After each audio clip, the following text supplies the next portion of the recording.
Olá, colegas, bem-vindos e bem-vindas a esse nosso percurso.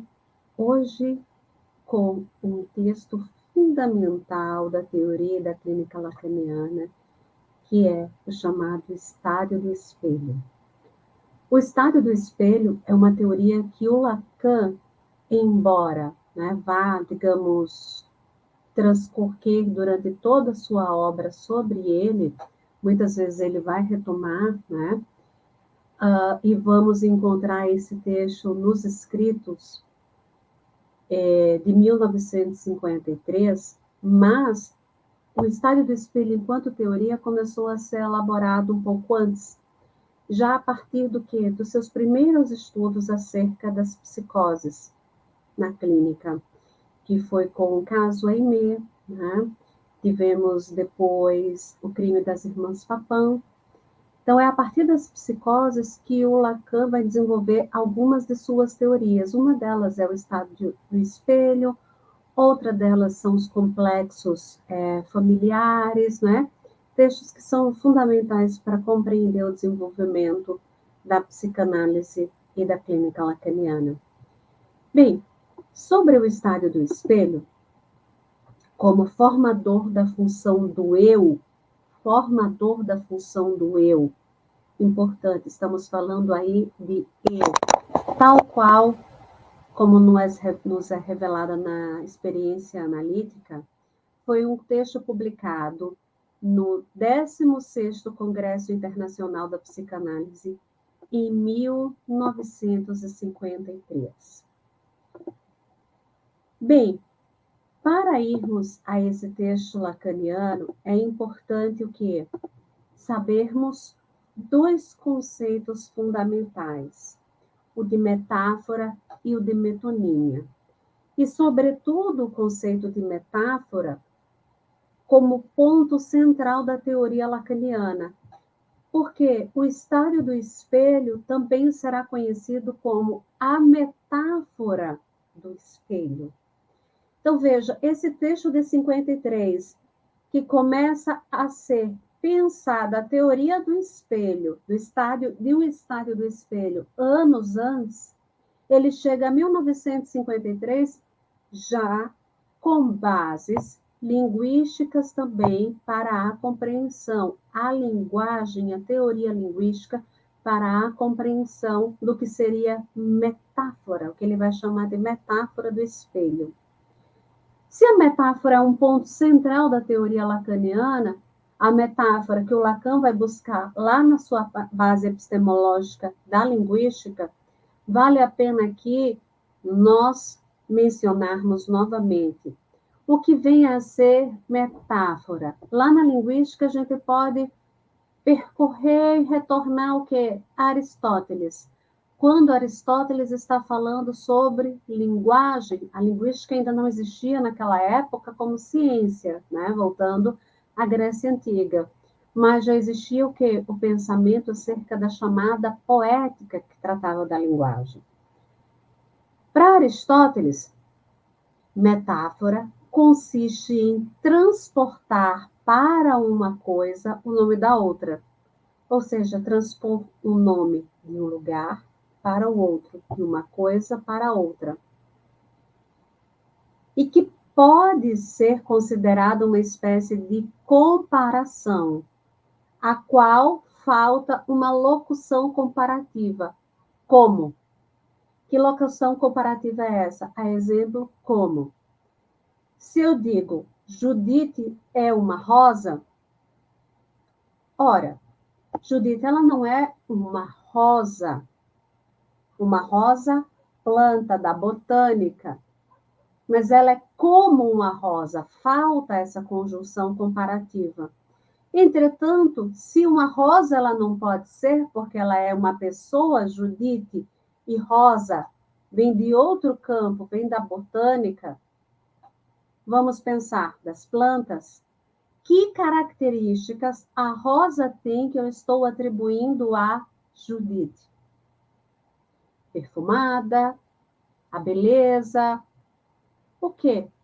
O que eu estou atribuindo a Judite? Então, nós temos aí uma metáfora, uma espécie de metáfora muito comum para quem já estuda esse campo da linguagem. E para o gramático Matoso Câmara, olha só como é que ele define metáfora. É a transferência de um termo para um âmbito de significação que não é o seu. Exemplo, Judite é uma flor. Trouxe flor para um âmbito de significação que não é o dela, Judite, o da pessoa. Uma é planta, outra pessoa. É um campo de significação que não é seu.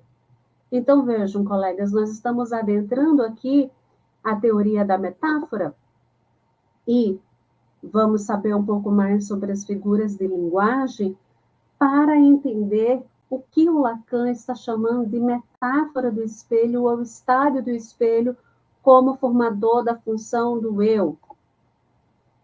As figuras de palavras consistem em empregos figurados, simbólicos, de uma palavra por outra, de uma substituição de uma palavra por outra, que pode se dar numa relação próxima, isto é, de contiguidade, né, ou de similaridade.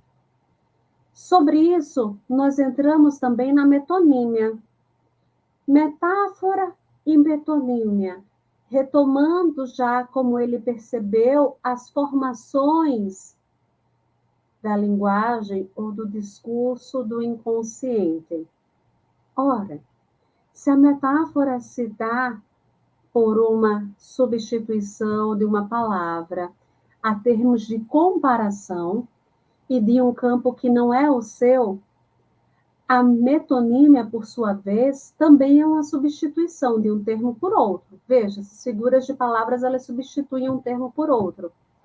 Mas na metonímia há algum tipo de ligação entre eles, entre esses termos. Se Judite é uma rosa, não há nenhum tipo de ligação entre Judite e rosa. Se eu disser, eu estou lendo Freud, olha só, eu estou aqui com os estudos sobre a histeria em mãos. Mas se eu disser eu estou lendo Freud, vocês vão entender que o quê? Eu não estou lendo Freud pessoa, mas eu estou lendo um livro de Freud. Há uma ligação, a metonímia. Desse modo, pode haver a substituição, no caso da metonímia, da parte pelo todo, da qualidade pela espécie, singular pelo plural, matéria pelo objeto, indivíduo pela classe, autor pela obra. Olha só, estou lendo Freud. Estou lendo o que é estudos sobre a histeria. Possuidor pelo possuído, dentre outros, né? Então, aqui segue uma espécie de lista de substituições de um termo por outro, mas que vai haver algum tipo de ligação. Olha, exemplo, inventor pelo invento, né? Thomas Edison inventou a lâmpada. Olha só, se eu disser, estou indo comprar a criação de Thomas Edison, a lâmpada. Né? Então, quando eu falo em Thomas Edison, a lâmpada. Então, é isso que nós vamos observar, né, quando a gente está falando sobre metonímia. Colegas, para falar sobre substituição, vejam só, aqui eu trouxe para vocês hoje a cadeira, né, esse quadro de Van Gogh que foi pintada com o cachimbo dele e o saquinho de tabaco em cima da cadeira. Ora, esse quadro é uma espécie de quê? De metonímia. Por quê?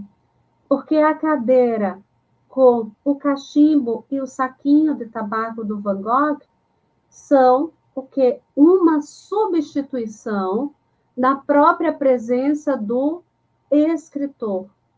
A cadeira, o cachimbo e o saquinho representam o próprio Van Gogh, substituindo.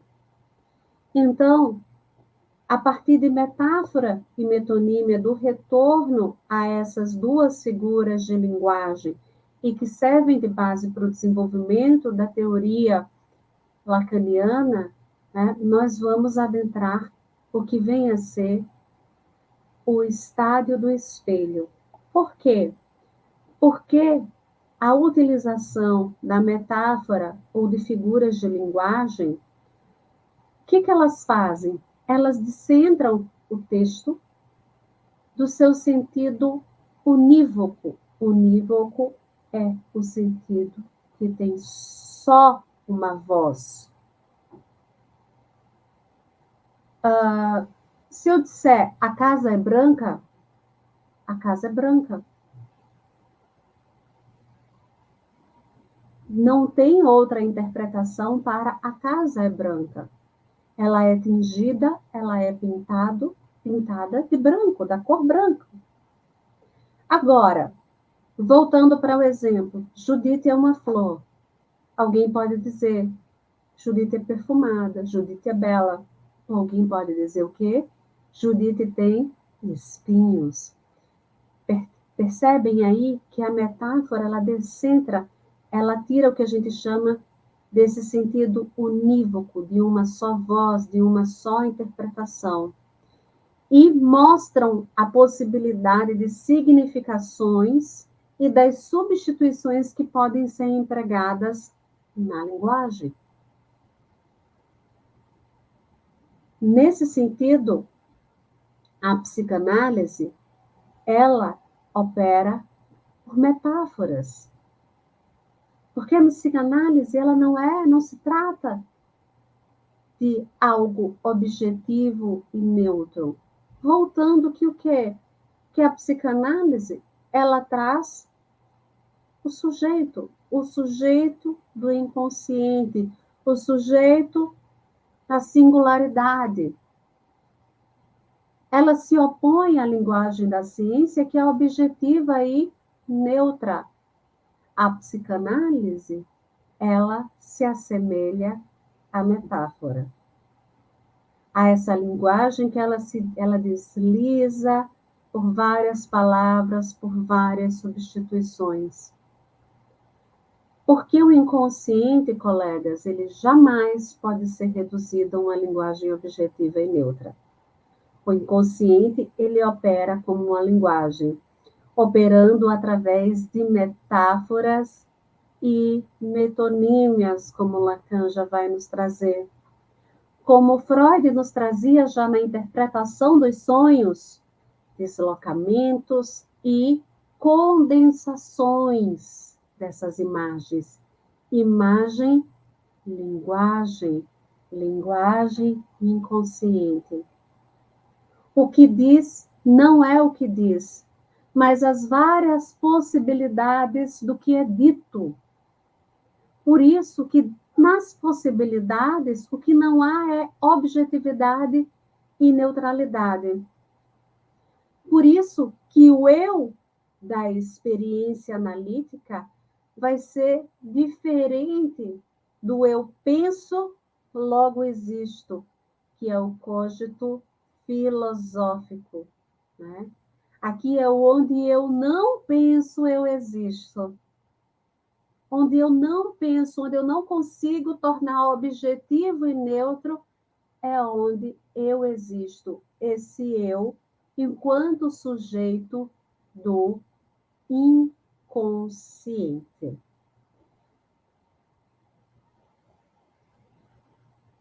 O nosso psiquismo, para o Freud, só poderia ser descrito por meio de analogia e comparações. Metáforas, metonímias, figuras de linguagem. Embora sujeitas a contínuas mudanças e substituições, não cessa de substituir, de se transformar, porque nenhuma delas seria suficiente para dar conta das peculiaridades do seu objeto.